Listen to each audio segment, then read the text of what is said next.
মুফিজ ইছলাম ব্লগলৈ পুনৰ স্বাগতম জনাইছোঁ। মই উপস্থিত আছোঁ শিৱসাগৰ প্ৰেছ ক্লাবত।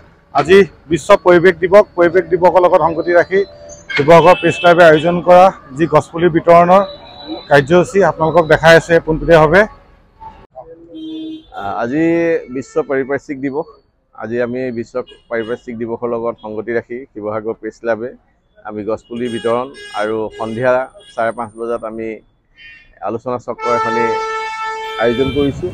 এই আলোচনা চক্ৰত অংশগ্ৰহণ কৰিব গড়গাঁও মহাবিদ্যালয়ৰ ভূগোল বিভাগৰ মুৰব্বী অধ্যাপক ডক্টৰ দিলীপ কুমাৰ ডেকাই।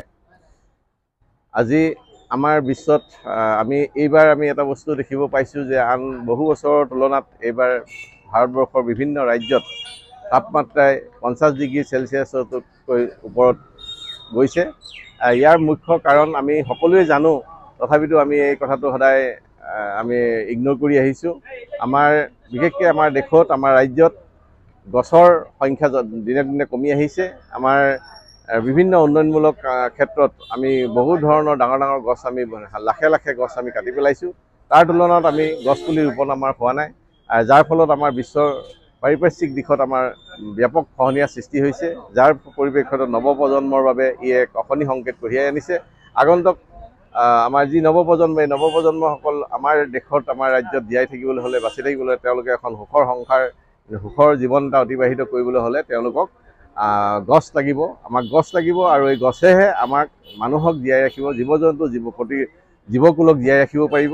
গতিকেলৈ আমি প্ৰত্যেকজন ব্যক্তিয়ে আমি এটা কথা অনুভৱ কৰা উচিত যে আমি আমাৰ নিজৰ নিজৰ ঘৰত হওক, নিজৰ নিজৰ খালী ঠাইত হওক, আমি যদি গছপুলি ৰোপণ কৰোঁ, তেতিয়াহ'লে আমাৰ প্ৰকৃতিৰ ভাৰসাম্যটো খুব সুন্দৰভাৱে বৰ্তি থাকিব। যাৰ ফলত আমাৰ পৰিৱেশৰ ক্ষেত্ৰত বা আমাৰ গৰমৰ উত্তাপ বৃদ্ধি পাইছে, এই গৰমৰ উত্তাপ বৃদ্ধি পোৱাৰ ক্ষেত্ৰতো আমাৰ গছে যথেষ্ট ধৰণৰ সহায় কৰে আৰু বিশেষকৈ অক্সিজেনৰ ক্ষেত্ৰত বহুত সহায় কৰে। গছে আমাক অক্সিজেন দিয়ে। গতিকেলৈ আমি যদি গছ নাথাকে, এইটো এটা শাশ্বত শুদ্ধ কথা যে যদি গছ নাথাকে তেতিয়াহ'লে মানুহ নাথাকিব, জীৱ নাথাকিব। গতিকেলৈ আমি সকলোৱে আহক, আজি আমি পুনৰ আজিৰ পৰা আকৌ আৰম্ভ কৰোঁ গছপুলি ৰোপণৰ।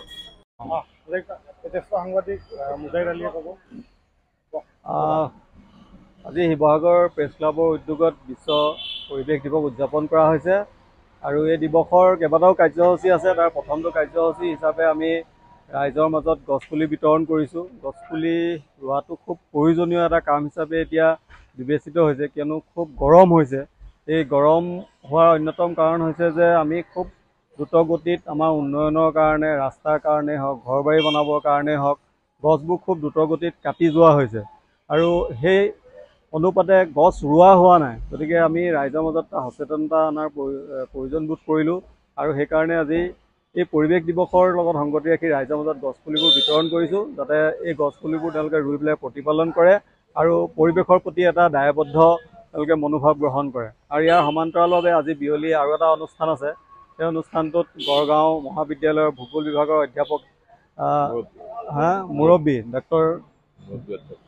মুৰব্বী অধ্যাপক ডাঙৰীয়া আহিব। তেওঁ এটা বক্তৃতা অনুষ্ঠানত অংশগ্ৰহণ কৰিব। আৰু আজি বিশ্ব পৰিৱেশ দিৱস উপলক্ষে আমাৰ শিৱসাগৰ প্ৰেছ ক্লাবে আমি আজি গছপুলি বিতৰণ কৰিছোঁ আৰু আমি ৰাইজক এটা আহ্বান জনাইছোঁ, গছ থাকিলে মানুহ থাকিব আৰু গছপুলি সদায় মানুহে এটা এটা ৰুবৰ কাৰণে আমি আজিৰ পৰা আহ্বান জনাইছোঁ সকলোকে।